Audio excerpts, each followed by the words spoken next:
Asia. Tajikistan. Beardless and jobless.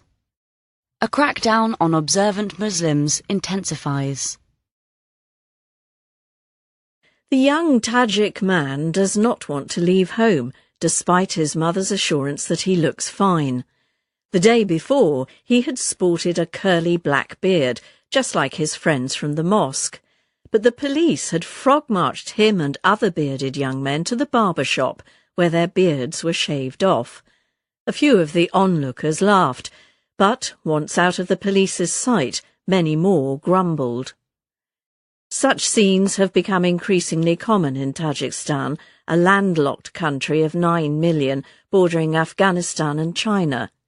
In 2015, an official in one of the country's 4 regions reported forcibly removing the beards of 13,000 men.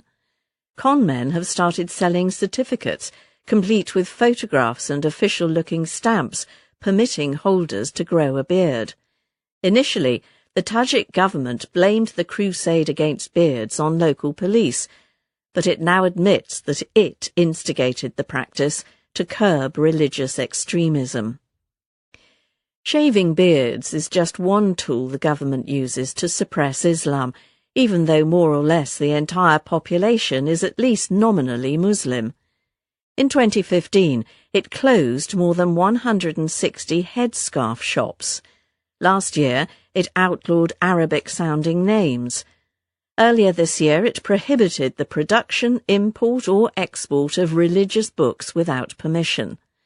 Obtaining a permit to set up a religious organization, publish a book on Islam, or go on pilgrimage to Mecca is an arduous process. In 2010, Tajikistan had 19 registered madrasas and hundreds of unregistered ones. The last was closed in 2016. Anyone providing unofficial religious teaching can be imprisoned for up to 12 years. Even studying in religious schools outside the country is prohibited. Almost 3,000 young men attending religious schools in Afghanistan, Pakistan, Egypt and other countries have been coerced into coming home. There are about 3,700 mosques in the country. They are heavily regulated by the government, down to the subject of the weekly sermon. Using loudspeakers to broadcast the call to prayer is no longer allowed. Children younger than 18 and women are not permitted to attend the mosque. People under 40 are not allowed to go on the Hajj. Tajikistan was unique among the former Soviet republics of Central Asia in allowing an Islamist opposition party, the Islamic Renaissance Party of Tajikistan, or IRPT, the result of a peace deal that ended a civil war in 1997. But Emomali Rahmon, the country's leader since 1992, was on the opposing side in the conflict and has gradually reneged on the deal. In 2015, he banned IRPT. Since then, his campaign against the pious has intensified.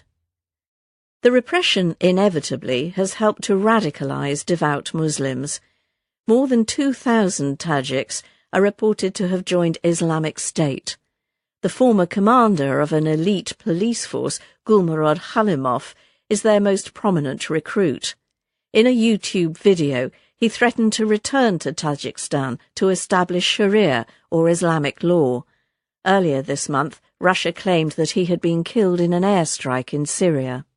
A more effective means to curb radicalism might be to boost the economy. Unofficial estimates suggest unemployment is as high as 15%. In search of work, many young men travel abroad, where some become radicalized. But Mr. Rahmon seems more concerned about beards than jobs.